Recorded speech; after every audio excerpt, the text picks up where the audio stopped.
គួយគុណចរណីយូរទៅសែនហមនារីសំខ្លី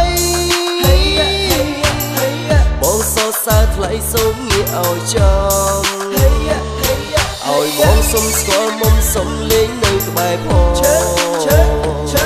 ហេតុអ្វីក៏លួចញញឹមតែពីក្រោយខ្នង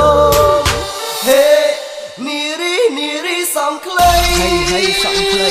អូនសែនល្អក៏ចឹងក៏អូនសខ្ចីកាន់ខ្លីវាលក៏សែនល្អណាស្រីបងតាគុណពីក្រោយរឿងស្រឡូនសំជាមួយនឹងជើងដៃតាំងពីកាលបងមានបំណងបងចង់បាននារីសក់ខ្លីឥឡូវនេះបានជួមបានសម្រេចនឹងក្តីស្រមៃស្រីចំងស្រួយផ្ពាល់ខួយមរៀមដោយបាឡាក្រូចបងលួចតែមើលអូនក្នុងចិត្តចង់តែលួចយកបេះដូងយកមកធ្នមយកមកថែសុំនៅចិត្តសុំនៅក្បែរអូនស្ពាំងសំរុំអូនសំនារីខ្មែរពេលស្ពាំងសិញស៊ីវិល័យមិនចាញ់គេមានស្នេហ៍តែគៀងសាយជាកែនក្ររួមរៀងក៏សំនឹងបងយូរទៅបានជួបមានជំនួបជាមួយនឹងស្រីបងចង់ប្រាប់ថាប៉ែតតិចបងចង់ប្រាប់ថាមាននិស្ស័យជួបថ្ងៃបងចង់ប្រាប់ថាបងស្រឡាញ់នារីដែលមានសក់ខ្លីនារីសក់ខ្លីគួយគុណចរណីយូរទៅសែនហមនារីសំខ្លីបងសរសើរថ្លៃសូមងាកឲ្យចំ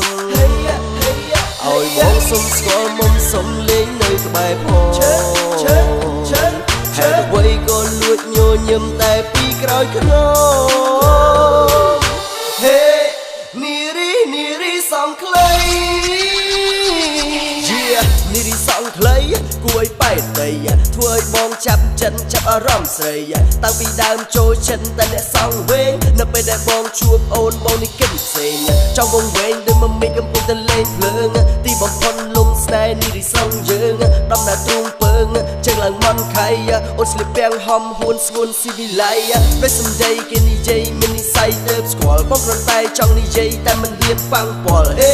កុំខ្វល់ថាបំកិនអីបងចង់ទាំងតងអូនបងចូលចិនស្រីបាត់ចម្រៀងថ្មីផ្ញើជូនពីស័យជាពិសេសកំណាប់លេខពាក្យសំដីសងវែងសងខ្លីបងថាមិនថ្មីទេបងថាមិនថ្មីទេនារីសក់ខ្លី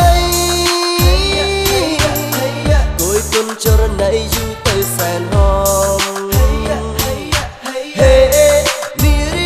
រីសំខ្លីបងសរសើរថ្លៃសូមងាកឲ្យចំឲ្យបងសុំស្គាល់មុំសុំលេងនៅក្បែរផងហេតុអ្វីក៏លួចញញឹមតែពីក្រោយខ្នងនារីសំខ្លី